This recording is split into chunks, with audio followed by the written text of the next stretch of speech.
ಲಕ್ಕುಂಡಿಯ ಕೋಟೆ ವೀರಭದ್ರೇಶ್ವರ ದೇವಸ್ಥಾನದ ಎದುರುಗಡೆ ನಡೀತಾ ಇರುವಂತಹ ಉತ್ಖನನದಲ್ಲಿ ಇವತ್ತು ಮೂಳೆಗಳು ಸಿಕ್ಕಿರುವಂತದ್ದು, ಅಂದ್ರೆ ಮೂಳೆಗಳ ತುಂಡುಗಳು ಸಿಕ್ಕಿರುವಂತದ್ದು. ಹೀಗಾಗಿ ಆ ಮೂಳೆಗಳ ಬಗ್ಗೆ ಸಾಕಷ್ಟು ಕುತೂಹಲ ಕೂಡ ಮೂಡ್ತಾ ಇದೆ. ಹೀಗಾಗಿ ನಾನು ಇದೇ ಸ್ಥಳದಲ್ಲಿದ್ದೀನಿ. ಈ ಒಂದು ಉತ್ಖನನದ ಭಾಗ ಏನಿದೆ, ಸುಮಾರು 10x10 ಅಡಿಯಲ್ಲಿ ಈ ಒಂದು ಉತ್ಖನನ ನಡೀತಾ ಇದೆ. ABCD ಅನ್ನುವಂತ ಬ್ಲಾಕ್ ಗಳನ್ನ ಮಾಡಿದ್ದಾರೆ. ಈಗ ಸುಮಾರು 6 ಅಡಿಗಿಂತ ಹೆಚ್ಚಿಗೆ ಭೂಮಿಯನ್ನ ಅಗೆದಿದ್ದಾರೆ. ಇವತ್ತು ಏನಿದೆ, ಯಾವ ರೀತಿಯಾಗಿ ಈಗೇನು ಅಗಿತಾ ಇದ್ದಾರೆ, ಇದೇ ಸಂದರ್ಭದಲ್ಲಿ ಮೂಳೆಗಳು, ಸಣ್ಣ ಸಣ್ಣ ಚೂರುಗಳು, ಮೂಳೆಗಳ ತುಂಡುಗಳು ಪತ್ತೆಯಾಗಿದ್ವು.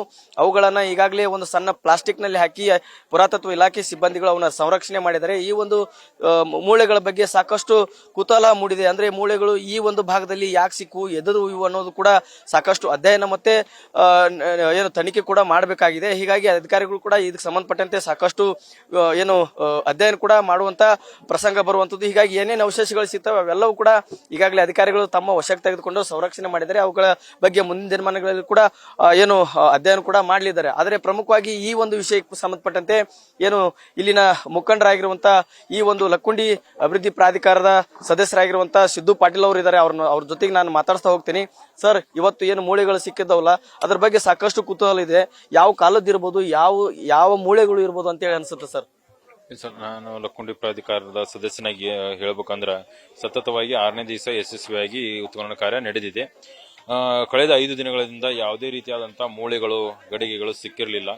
ಇಂದು ಕುತೂಹಲಕರವಾಗಿ 2 ಬ್ಲಾಕಿನಲ್ಲಿ ಸಾಕಷ್ಟು ಮೂಳೆಗಳು ಸಿಕ್ಕಿದಾವೆ. ಈಗೇನು ಇನ್ನೂ ಒಂದು 2 ಅಡಿ ಬಗದ್ರೆ ನಮ್ಮ ನೈಜ ಲಕ್ಕುಂಡಿ ಹಿಂದೆ ಏನಿತ್ತು ಅನ್ನೋದು ಸಿಗಬಹುದು ಅನ್ನೋದು ನಮ್ಮ ಊರಿನ ಹಿರಿಯರು, ಇತಿಹಾಸಕಾರರ, ತಜ್ಞರ ಅಭಿಪ್ರಾಯವಿದೆ.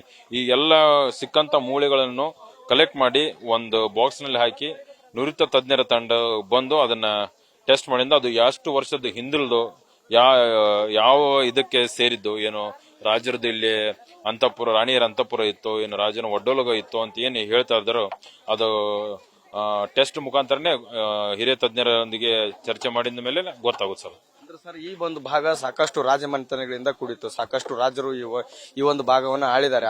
ರಾಷ್ಟ್ರಕೂಟರಾಗಿರ್ಬೋದು, ಕಲ್ಯಾಣ ಚಾಲುಕ್ಯರಾಗಿರ್ಬೋದು, ಇವನ್ ವಿಜಯನಗರ ಸಾಮ್ರಾಜ್ಯಕ್ಕೂ ಕೂಡ ಈ ಒಂದು ಭಾಗ ಒಳಪಟ್ಟಿತ್ತು. ಹೀಗಾಗಿ ಎಲ್ಲೋ ಒಂದ್ ಕಡೆ ರಾಜಮನೆತನ ಅಂದ ಕೂಡ ಆಗಿನ ಕಾಲದಲ್ಲಿ ಯುದ್ಧ ಈ ತರದ್ದೆಲ್ಲ ನಡೀತಿದ್ವು, ಸೈನಿಕರೆಲ್ಲ ಇರ್ತಿದ್ರು, ರಾಜರು ಸಂಬಂಧಪಟ್ಟಂತ ಸಾಕಷ್ಟು ಈಗ ಕುದುರೆ, ಒಂಟೆಗಳು ಇರ್ತಿದ್ವು. ಈ ತರದ್ದೆಲ್ಲ ಇದ್ದಾಗ ಈ ತರದ ಅದಕ್ಕೆ ಏನಾದ್ರು ಸಂಬಂಧಪಟ್ಟಿದ್ದು ಏನಾದ್ರು ಮೂಳೆಗಳಿರ್ಬೋದು ಅಂತ ಹೇಳಿ ಸರ್, ಇತಿಹಾಸ ತಜ್ಞರ ಮುಖಾಂತರ ಅದು ಎಲ್ಲಿದು ಯಾವುದು ಅನ್ನೋದು ಅವ್ರ ಮುಖಾಂತರನೇ ಗೊತ್ತಾಗುವ ಲಕ್ಷಣಗಳಿವೆ. ಪ್ರತಿಯೊಂದು ದಿನ ಸಂಜೆ 6:00 ನಮ್ಮ ಉತ್ಖನನದ ಒಂದು ಹಿರಿಯ ಅಧಿಕಾರಿಗಳು ಬುಲೆಟಿನ್ ಕಳಿಸ್ತಾರೆ. ಅದರಲ್ಲಿ ಸೂಕ್ತವಾದ ವಿವರ ಅದರಲ್ಲಿ ತಿಳಿಸ್ತೀವಿ ಸರ್. ಇದಿಷ್ಟು ಸಿದ್ದು ಪಾಟೀಲ್ ಅವರ ಮಾತು. ಪ್ರಮುಖವಾಗಿ ಹೇಳ್ಬೇಕಂದ್ರೆ ಇವತ್ತು ಸಾಕಷ್ಟು ಮೂಳೆಗಳು, ಅಂದ್ರೆ ಈ ಒಂದು ಬ್ಲಾಕ್ ನಲ್ಲಿ ABCD ಅನ್ನುವಂತ 4 ಬ್ಲಾಕ್ ಗಳನ್ನು ಮಾಡಿದರೆ, ಈ 2-3 ಬ್ಲಾಕ್ ಗಳಲ್ಲಿ ಮೂಳೆಗಳ ತುಂಡುಗಳು ಸಿಕ್ಕಿರುವಂತದ್ದು. ಹೀಗಾಗಿ ಇವುಗಳ ಬಗ್ಗೆ ಸಾಕಷ್ಟು ಕುತೂಹಲ, ಕೌತುಕ ಕೂಡ ಮನೆ ಮಾಡಿದೆ. ಹೀಗಾಗಿ ಈ ಒಂದು ಸಿಬ್ಬಂದಿಗಳು, ಪುರಾತತ್ವ ಇಲಾಖೆ ಅಧಿಕಾರಿಗಳು ಇದ್ರ ಬಗ್ಗೆ ಏನೆಲ್ಲ ತನಿಖೆ ಮಾಡ್ತಾರೆ, ಏನೆಲ್ಲ ಅಧ್ಯಯನ ಮಾಡ್ತಾರೆ ಕಾದ್ ನೋಡ್ಬೇಕಾಗಿದೆ. Suresh Kadlimatti, News First, Gadag.